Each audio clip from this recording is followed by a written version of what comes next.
Health पे ध्यान देना चाहिए, इसलिए लोग हेल्थ इंश्योरेंस काफी लेने लगे हैं। वो भी आपको टैक्स में बचत कराने के लिए सक्षम है। बिल्कुल, देखिए एटीसी हो गया, एटीसी 1 भी हो गया। हालांकि स्कीम्स बहुत सारी हैं एटीसी के तहत, लेकिन अब उसके अलावा अगर हम बात करें तो हेल्थ इंश्योरेंस का जो प्रीमियम आप पे करते हैं उस पर आपको अतिरिक्त टैक्स में छूट मिलती है। और ये छूट कितनी है? यानी कि 25,000 रुपए तक का आप टैक्सेबल इनकम से माइनस कर सकते हैं। यानी कि आपने यदि अपने लिए, अपने स्पाउस और चिल्ड्रन के लिए पॉलिसी ली है तो उसकी जो लिमिट है 25,000 रुपए तक की है। लेकिन उसके अलावा यदि कोई व्यक्ति अपने पेरेंट या पेरेंट्स के लिए अलग से पॉलिसी लेता है, उसके लिए अतिरिक्त 25,000 रुपए का डिडक्शन क्लेम किया जा सकता है। और यदि पेरेंट्स सीनियर सिटीजन हो, यानी दोनों में से एक भी अगर सीनियर सिटीजन है, तो ये लिमिट 50,000 रुपए तक की हो सकती है। तो कोई व्यक्ति 25,000 रुपए का प्रीमियम अपना भर दे और उसके अलावा 50,000 रुपए तक का पेरेंट्स का भर दे।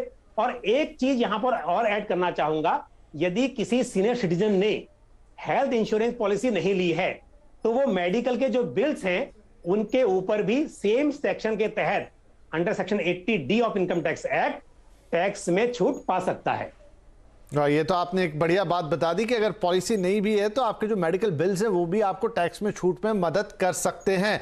और हेल्थ इज वेल्थ, तो ये मत सोचिए कि सिर्फ एक ही तरह का निवेश करना है, ये आप अपनी हेल्थ में निवेश कर रहे हैं और इसीलिए सरकार आपको यहाँ पर टैक्स में छूट दे रही है। तो ये वो अलग अलग इंस्ट्रूमेंट है जो निवेश करेंगे तो आपका पैसा बनाएंगे, उसे बढ़ाएंगे भी, आपको टैक्स में बचत भी दिलाएंगे। और हेल्थ इंश्योरेंस जैसे इंस्ट्रूमेंट जो है वो आपके स्वास्थ्य की रक्षा करेंगे, आपको बुरे वक्त में काम आएंगे और टैक्स में छूट तो दिलाएंगे ही दिलाएंगे। तो ये वो सारी बातें हो गई। आई होप कि आपने सबने नोट कर लिया होगा। अब अपने अपने हिसाब से आप जहां जैसा चाहें वहां निवेश भी करें और टैक्स छूट का लाभ भी उठाएं। तो चलिए, ये तो बात हो गई आज के टॉपिक की, लेकिन अब हम अपने कॉलर से मुखातिब होते हैं। आज हमारी पहली कॉलर हैं दीप्ति भट्ट, हमें गुजरात से कॉल कर रही हैं। दीप्ति जी, बहुत स्वागत है आपका योर मनी में। क्या सवाल होगा आपका? हाँ जी सर, थैंक यू। मेरा सवाल यह है सर कि मैं 10,000 रुपीज की SIP कर रही हूँ पर मंथ। ओके। और मैं ये जानना चाहती हूँ कि मेरा फंड सिलेक्शन कैसा है और मैं 2,000 रुपए और ऐड करना चाहती हूँ, तो इसी फंड में करूँ या कोई नया ऐड करूँ फंड अपना। और सर ये जो रुपए है ना, वो मैं सिर्फ, मेरा एक ही गोल है कि मुझे एक घर खरीदना है 50 लाख रुपीस का, उसके लिए मैं कर रही हूँ। तो ये कितने टाइम में मैं ये इकट्ठा कर पाऊंगी ये रुपया, ये जानना चाहती हूँ। जी दीप्ति जी, बहुत शुभकामनाएं, आप जरूर घर लेंगी। और अब हम देख लेते हैं कि जो आप बचत कर रही हैं क्या उसके लिए काफी है, इसमें कुछ और रद्दोबदल करना है या इसमें कोई बढ़ोतरी करनी है। तो आप 10,000 रुपए की SIP कर रही हैं। क्विकली मैं, वैसे तो हमारे सामने है, हमारे दर्शक भी देख पा रहे हैं, लेकिन फिर भी ABSL फ्रंटलाइन इक्विटी में 1,000 रुपए, वैसे आप 9 साल से लगा रही हैं। कोटक इमर्जिंग इक्विटी फंड में 1,000 रुपए पिछले 3 महीनों से, SBI फोकस इक्विटी फंड में 2,500 रुपए, कैनरा रेबो फ्लैक्सी कैप में 1,500, SBI कॉन्ट्रा फंड में 1,000 रुपए, कैनरा रेबो को ब्लू चिप इक्विटी फंड में 3,000 रुपए पिछले 3 महीने से। ये तो आपके 10,000 का हिसाब किताब हो गया और 2,000 रुपए अभी आप इसमें और जोड़ सकती हैं। तो पंकज जी, इनका मौजूदा पोर्टफोलियो और टोटल निवेश की रकम क्या पर्याप्त है इनका वो लक्ष्य पूरा कराने के लिए?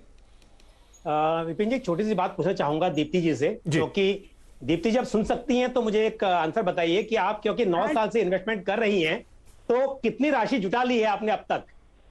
सर अभी मेरा 4 लाख रुपीस का पोर्टफोलियो है। ओके, तो देखिए ये 4 लाख रुपए जो आपने इकट्ठे कर लिए हैं और 12,000 रुपया अभी आप इन्वेस्ट कर सकती हैं, मतलब 2,000 बढ़ा के 12,000 हो जाएगा। तो करीब करीब 13 साल में आप 50 लाख रुपए इकट्ठा कर पाएंगी। क्योंकि आपको पता है म्यूचुअल फंड में रिटर्न्स गारंटीड तो नहीं होते हैं, लेकिन हम 12% का एवरेज लेके चले तो करीब 13 साल आपको लग जाएंगे। तो एक सलाह यह है कि आप अमाउंट को बढ़ा लें, हर साल जितना बढ़ा सकें उतना और बढ़ाएं, यानी कि 12,000 तो अभी कर ही लें और साल दर साल इसको बढ़ाते जाएं, ताकि ये गोल जो है जल्दी अचीव हो सके। जहां तक स्कीम का सवाल है, जो स्कीम्स हैं वो ठीक हैं, कोई दिक्कत नहीं है। आप 2,000 रुपया कैनरा रुपए को फ्लेक्सी कैप फंड में बढ़ा लें, जो आप बढ़ाने की बात कर रहे हैं, तो एग्जिस्टिंग स्कीम में उसको आप बढ़ाएं।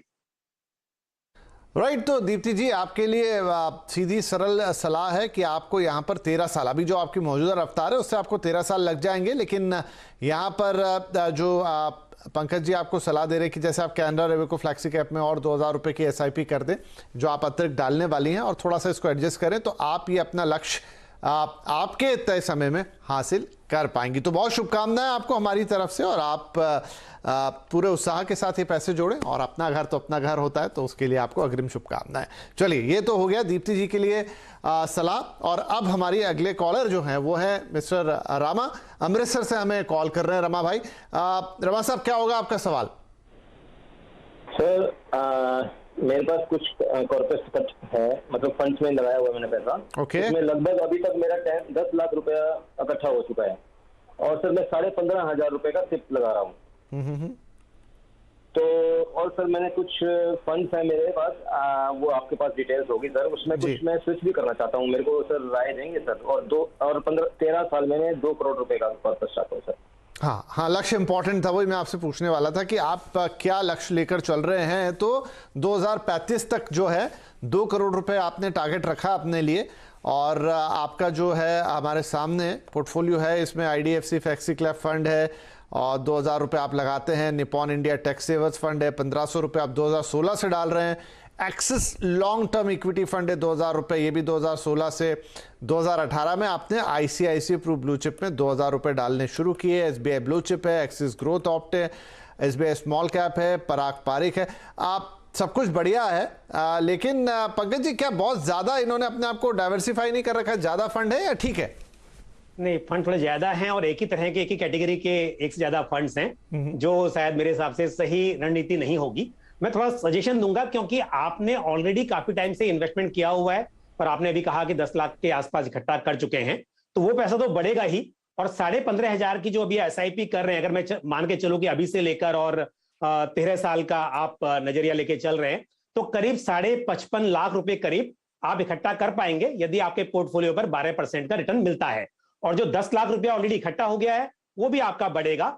लेकिन फिर भी क्योंकि आप 2 करोड़ रुपया इकट्ठा करना चाहते हैं, तो सलाह यह है कि थोड़ी सी और इसमें टाइम के साथ में आप बढ़त करते जाएं, अपनी SIP अमाउंट को बढ़ाते जाएं, ताकि ये गोल आपका आराम से, आसानी से अचीव हो सके।